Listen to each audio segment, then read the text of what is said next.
Hey guys! Welcome back to RG Traveler. Sobrang nag-enjoy nga kami sa stay namin dito ni Ariel dito sa Panagbenga Festival sa Baguio City.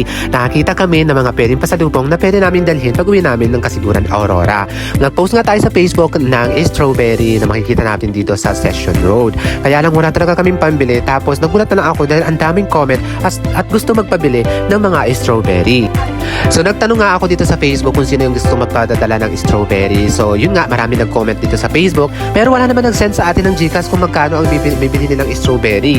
So talagang gusto nila ako yung magbili ng strawberry at abonohan ko. Wala naman kaming pera ni Ariel para pang abono ng strawberry. Pero good thing si Ate Iya ay nag-message sa atin. Siya ay galing pa mismo sa Hong Kong. So nag-send agad si Ate Iya ng pambili ng strawberry at yun nga yung nadala namin ni Aye dito sa Kasiguran Aurora. Sobrang pagod pa kami dito dahil talagang puyat at pagod din sa aming mga corporate sa Panagbenga Festival, pero kahit maulan ay hindi kami nagpapigil ni Ariel. Dinala namin ang strawberry na pasalubong at surprise ni Mama Iya sa kanyang kapatid dito sa Paraiso, Kasiguran. Sobrang maulan ngayong araw pero kailangan namin dalhin dahil hindi pwedeng mag-stay sa amin yung strawberry and nuts na nabili namin dahil baka masira yung strawberry. Eto nga, kaya kahit na umuulan ay talagang pumunta pa rin kami ni Aye para ihatid lamang ang strawberry. Kasi siyempre pag naiwan pa yun sa bahay tapos hapon ko pa idadala ay baka masira na yung pagka-fresh ng mga fruits. So yan, nandito na kami mismo sa Barangay Kulat dito sa Kasiguran Aurora. Talagang malakas talaga yung ulan, naabutan kami sa parting Dibacong. And dito sa Kasiguran kasi hindi talaga tumitigil yung ulan, mga ilang araw na daw. Pero nung nasa Baguio kami, mainit naman dun sa Baguio. Kaya yun, mainit na malamig, ganun siya. Bahala na kayo magpaliwanag. So ito, nandito na kami sa Kulat at malapit-lapit na rin kami doon sa Paraiso. Sitio Paraiso pala yun, sakop siya ng Barangay Kulat. So ito na, hinanap na namin dito yung bahay nila Mama Veronica. Hindi namin alam na dinadaanan na pala namin yung mismong bahay nila. Nakarating kami dito sa mismong dulo ng mga kabahayan dito sa Paraiso. Sobrang ang lakas talaga ng ulan dyan. Talagang giniginaw na kami, basang-basa na kami ni Aye ng ulan. Pero okay lang, kailangan makita namin kung saan talaga yung bahay nila Mama Veronica. So nagtanong-tanong kami dito, parang mayroon dito sa dulo ng parang piso net, and then nakita namin dito si ate na pinagtanungan namin, and tinuro nga niya na kailangan punta namin malapit mismo doon sa may simbahan. So talagang umikot kami dito sa part na ito, medyo maputik dito sa kanila. Maliit lang yung mga daan dito kasi ito ay under development pa lang itong lugar nila dito sa Sitio Paraiso. So itong lugar na to ay kung mga gusto nyong tulungan yung mga residente dito, like mga IPs, nandito din sila nakatira. Kapag may mga gagawin kayong mga gusto nyong magpadala ng mga gamit pang eskwela, madalas kami dito pumupunta. Yan, dinadala namin sila dito. So yun, nakita namin dito si ate, and nagtanong nga kami sa kanya kung saan mismo yung bahay nila Mama Veronica. So tinuro nga niya sa amin, and kaya iniwan na lang namin yung motor at naglakad nga kami. And sakto naman nakita namin si Neneng na siya mismo ay doon nakatira. Nag-aaral siya, and nagpasama kami sa kanya. Siya nga pala ay isa mismo sa mga pamangkin ni Mama Iya. Yan. So yun, nakita na namin yung bahay nila at pumasok nga kami dito sa parang iskinita dito at tinulungan kami ni Neneng na i-guide kami kasi may mga aso rin pala dito. So yun, at last nakita na namin si Mom, and the rest is the amazing stories na encounter ko with ate Mama Veronica. So yun, nagtawag na rin kami dito sa kanilang tahanan para isorpresa namin sa dala namin na strawberry. Kaso may aso po. Dito na lang po kami siguro. Nagdaan lang po kayo? May ibibigay lang po kami kayo. Ay, dito na po. Halika dito. May aso po ah. Sir, halika dito. Dito kayo. Huwag yan. Madulas pa patagaya pa. Ay, kaso yung aso po baka. Ano na po? Mayroon po dito galing ano? Ito po galing sa Baguio. Ayan. Tsaka ito. Strawberry po ito. Ayan. Kaso nag-ano na yung isa. Ganun pa Sino po nagbigay dyan? surprise po ito ni Ma'am. Surprise niya po kayo. Kapatid niyo po pala. Ayan po. Ano daw po masasabi niyo sa kanya?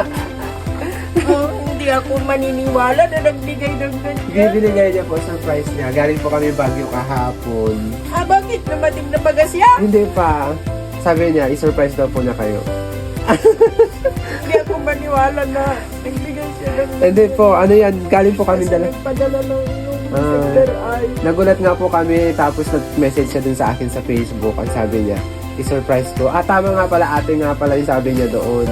Sabi niya, nag-PM sa akin. Dami kasing gustong gano'n ng ano, hindi ko alam na siya pala yung ano. Ayan, para matikman niyo raw po yung strawberry from Baguio. Galing po kami kahapon sa Baguio. Ayan, meron lang medyo ano, siguro dahil sa panahon dito. Opo. Salamat po.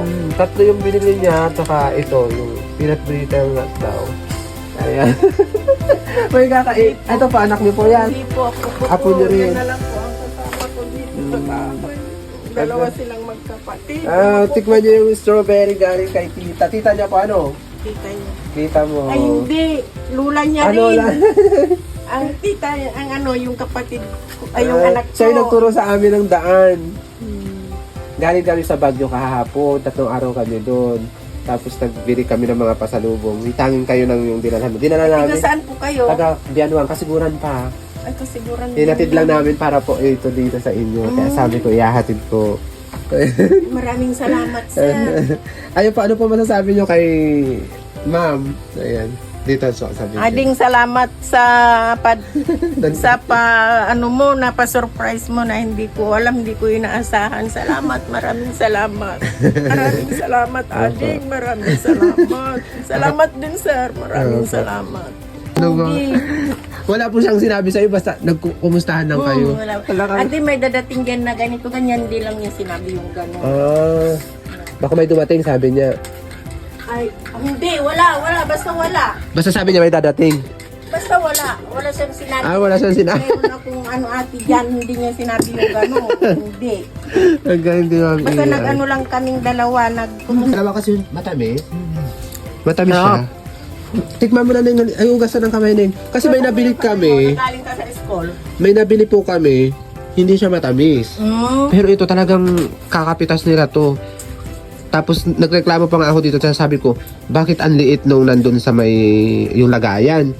Pero yung, ayan, matamis siya Ma'am Iya, yung nabili namin. Kahit maliit yung lagayan niya, pero matamis. Masarap ate. Mas, opo, lalo na kung malamig po Salamat. ito. Gawa ng yung nabili namin sa may sa Burnham, malaki yung lagayan niya, pero sobrang asim. Sabi ni Mama, ang asim daw. Kinain namin kagabi. Hindi pa nagpunta doon. Matagal na yun. Bahay nila yan na mag-asawa. Ano yun anak? Sino yung nagtatawag doon? Masarap yan. Talagang ano talaga to, surprise talaga. Sabi niya, ayaw mo nga daw nga po magpa-picture. Sabi niya ganyan. Sabi niya, hindi nagpapa-video. Sabi niya, pero sabi ko, paalam lang din ako. Sabi ko.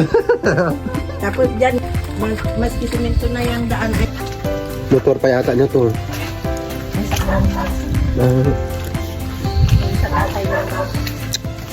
Sige po. Salamat, sir.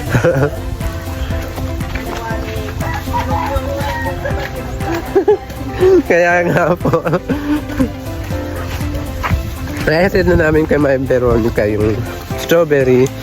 Katikim pa kami nung peanut. Ang sarap ng peanut. Talagang bibili din ako pagbalik ko ng Baguio doon. Yung enjoy ang peanut. Ang lalaki. Perfect. Balik na rin kami sa bayan dahil pupunta kami ngayon sa Dragon Express para tikman naman namin kung ano yung mga siniserve nila na food.